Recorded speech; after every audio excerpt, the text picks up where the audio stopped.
नाज़रीन, अवामी न्यूज़ में ख़बरनि जो सिलसिलो जारी है। इन वक्त असीं तव्हांखे सीतारोड में ख़बर ॾींदा हलूं त सीतारोड ڀرسان ॾंगर रोड हिक ॿिए पुठियां मोटर साइकिल टकराइजण ते 7 नौजवान ज़ख्मी थी पिया आहिनि। हवाले खां वधीक तफ़सील ॿुधाए रहियो सीतारोड में अवामी न्यूज़ जो रिपोर्टर वहीद अली अब्बासी।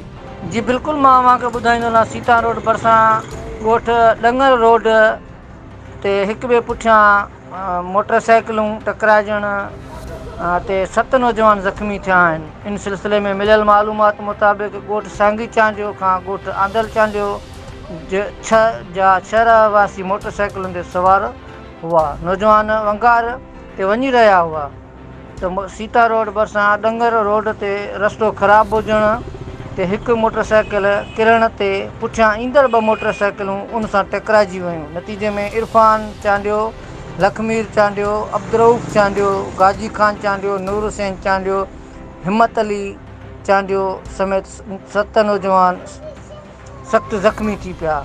नौजवाननि जे अज़ीज़ पीपी सीतारोड जे जनरल सेक्रेटरी मज़हर हुसैन चांडियो साहब हिन ॾाढो एहतजाज में दायो त ज़ख्मी सीतारोड अस्पताल आंदा, जिते डॉक्टर ड्यूटी ते मौजूदु न हुजण ते घर वञी डॉक्टर खे निंड मां उथारियो आहे।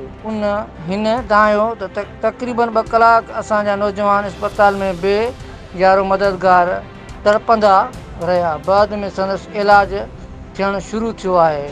हिन वधीक एहतजाज कयो त सीतारोड जी सरकारी अस्पताल में एमरजेंसी जी का सहूलियत न हुजण समेत अंदर नगरी आहे वसवारा नोटिस वठन। मज़ीद खबरों और तफसीलात के लिए विजिट करें हमारी वेबसाइट www.awamiNewsHD.com।